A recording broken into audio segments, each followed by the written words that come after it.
Türkmenistanyň 5 welaýatynyň saýlanan il ýaşulary we büdjet işgärleri Arkadaş şäheriniň 29-njy ýylyna geçiriljek açylyş dabarasyny iýerleýär. Azatlyk radiosynyň habarçysy bu çäräniň töweregine Lewap welaýatyna alınıp barlayan taýýarlyklary barada habar berýär. Çärelere çekilýän adamlar iki topara bölünýär. Birinji topar uly ýaşly adamlar, aksakallar, olaryň ýol harajatlary welaýat häkimlikleriniň üstüne ýüklenýär. Ikinji topar döwlet idara karhanalarynyň saýlandyky büdjet işgärleri. Olar öz hasabyna Ahal welaýatyna mejburi iş taparyny amala aşyrmaly. Döwlet medeniýetine taryhy ähmiýetli waka hökmüne wagt edilýän açylyş dabarasyna gatnaşyjy büdjet işgärleriniň daşky sypatlary babatda käbir şertler talap edilýär. Olar gara kostyum, ak köýnek we tahyýa giýmeli, sakkal we murt goýbermeli. Esasan erkeklerden düzülen toparlary 40 ýaşdan geçen adamlar alınmandyr. Saýlanyp alynan işgärlerde sakkal murt bolmaly däl. Egin eşikleriniň aýratynlyklary ähli talap edilýän kadalara laýyk bolmaly, ütüklenen bolmaly. Şonuň üçin büdjet işgärleri eşikleriniň ütügi bozulmaz ýaly olaryň daşyna klionka orap ellerini götürüp gidýärler diýip bir Lewaply büdjet işgäri Azatlyk radiosynyň habarçysyna gurrun berdi. Günagur sebitde her bir idara karhanadan 5 töwereg işgär saýlanyp alınıpdyr.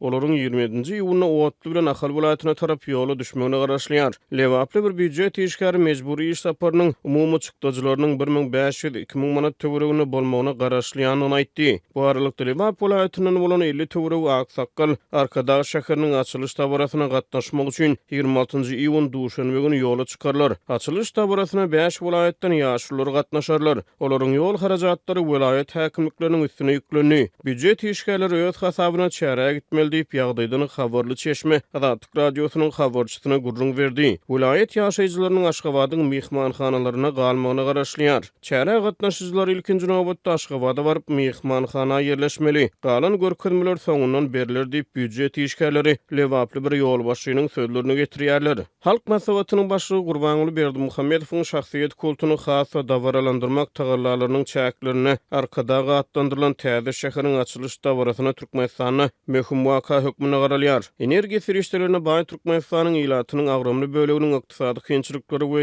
ýetir ýetmezçiligi başdan geçirýän mahaly gurulýan Arkadaş şäherine milliardlarça dollarlyk döwlet serişleri sarp edilýär. Döwlet medeniýeti Arkadaş şäheriniň açylyşyna welaýatlardan ulan saýlandyky büdjet işgärleriniň çekilmegi, olaryň harajatlary bilen bagly ýagdaýlar barada habar bermeýär. Azatlyk radiosynyň ýagdaýdan habarly çeşmeleri 2022-nji ýylyň maý aýynda täze şäheri Arkadaş adynyň dakylmagyna garaşlýan ony habar beripdiler.